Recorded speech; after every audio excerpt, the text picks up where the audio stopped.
బీజేపీని ఓడించాము, బీఆర్ఎస్ని ఓడించాము. అప్పుడు బీఆర్ఎస్ కేసీఆర్ కూడా కమ్యూనిస్టులు లేనిదే లేదు అన్నాడు. తర్వాత మునుగోడులో గెలిచాడు, కమ్యూనిస్టులు దేవుందలే అన్నాడు. కమ్యూనిస్టులు దేవుందలే అన్నారు కాబట్టి మనం ఏమన్నామంటే మునుగోడులో సపోర్ట్ చేశాం. తర్వాత చెప్పాం రాధాకృష్ణ అయిన ఏబిఎన్ వారు కూడా నన్ను ఇంటర్వ్యూ చేశారు. చెప్పారు, ఏంది పెద్ద పెద్ద మాటలు మాట్లాడుతారు, కమ్యూనిస్ట్ పార్టీ వాళ్ళకి అంత శక్తి ఉందా? మీరు చూడండి, రేపు కేసీఆర్ను ఓడించే వాళ్ళు ఎవరయ్యా అంటే సిపిఐ వాళ్ళమే ఓడిస్తున్నాము.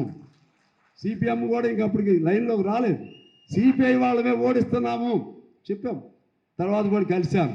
అంటే మనం ఎన్ని గెలుస్తామనేది కాదు, గెలిపించాలన్నా, ఓడించాలన్నా, మార్పు కావాలన్నా, మార్పు తీసుకురావాలన్నా ఆ శక్తి ఎవరికి ఉంటుందా అంటే త్యాగాల భరితమైనటువంటి, త్యాగపూరితమైనటువంటి పెద్దల బలిదానాలతో ఎరుపెక్కిన ఎర్ర జెండాకి ఉంటుంది. ఆ ఎర్ర జెండా ఎర్ర జెండా అంటే సిపిఐ జెండాకి ఆ శక్తి ఉంటుందని రుజువు చేసాం. అందుకే చెప్పాం వీళ్ళకి, మా జోలికి రావద్దయ్యా, మీ పని మీరు చేయండి, ఇంక మీరు చేయాల్సిన పనులు చాలా ఉన్నాయి, మీకు చేయాల్సినటువంటి చాలా హామీలు ఉన్నాయి, ఆ హామీలను అమలు చేయడానికి ప్రయత్నం చేయండి.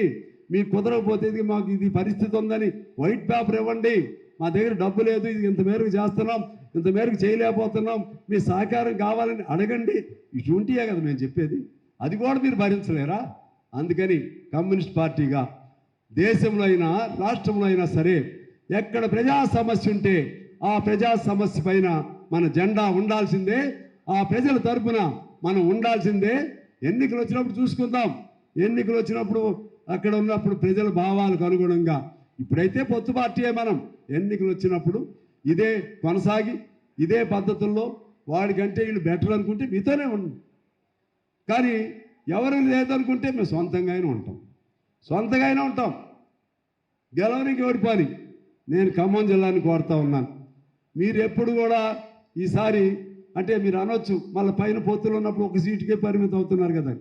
నేను గట్టిగా మీకు విశ్వాసంతో చెప్తున్నాను, ఈసారి ఖమ్మంలో ఏదో ఒక సీటు, 2 సీట్లకు లక్ష్యం పెట్టుకోండి. ఏదో ఒక సీటు ఖమ్మంలో, విడిపోయిన ఖమ్మంలో మనం గెలవాలి. ఏ సీటు గెలుస్తారో నాకు తెలియదు, ప్లాన్ చేయండి, ఇప్పటి నుంచే కష్టపడండి. ఆ విధంగా కమ్యూనిస్ట్ పార్టీగా మన ఎర్ర జెండా, మన త్యాగాలు చేసిన ఒక్కొక్క నాయకుడు వెళ్ళిపోతూ ఉన్నారు. గిరిప్రసాద్ గారు వెళ్ళిపోయాడు, కొమరయ్య గారు వెళ్ళిపోయాడు, రజబలి గారు వెళ్ళిపోయాడు, చాలామంది వెళ్ళిపోతూ ఉన్నారు. ఇంకా చాలామంది వెళ్ళిపోవడానికి సిద్ధంగా ఉన్నారు, చాలామంది ఉన్నారు సిద్ధంగా. అయినా జెండాని మాత్రం వెనక్కి పోనేమో. వాళ్ళు అందించిన జెండాని మా భుజం పైనే ఉంటుంది. మేము పోతే ఈ జెండాని మళ్ళీ కింద పడనేము, ఈ జెండా మళ్ళా మా పిల్లల భుజం పైన ఉంటుంది. ఆ విధంగా ఈ భుజం పైన ఉన్న జెండా మేము మరణిస్తే మా దేహాన్ని కప్పేది మా ఎర్ర జెండా అనే దేహం పైన ఎర్ర జెండా ఉంటుంది. ఆ విశ్వాసంతో మీరు ముందుకెళ్ళండి. ఇవాళ ఖమ్మం బలహీనపడితే మన తెలంగాణ రాష్ట్రం అంతా బలహీనపడినట్లు అవుతుంది. ఖమ్మంగా మీరు పౌరుషంతో ఉండండి, పౌరుషంతో కూడినటువంటి ఉద్యమాలు చేయండి. ఎవరికి భయపడొద్దు, ఎవరికి తల వంచొద్దు. ప్రజల కోసం ఎటువంటి పోరాటాలకైనా మీరు సిద్ధంగా ఉండండి అని చెప్పి, అదే ఆ మార్పుకి, అక్కడ వచ్చే మార్పుకి ఇక్కడ నుంచి మనం అందించేటువంటి మూలం అని చెప్పి తెలియజేస్తూ మీ అందరికీ హృదయపూర్వక నమస్కారాలతో సెలవు తీసుకుంటున్నాను. Thank you.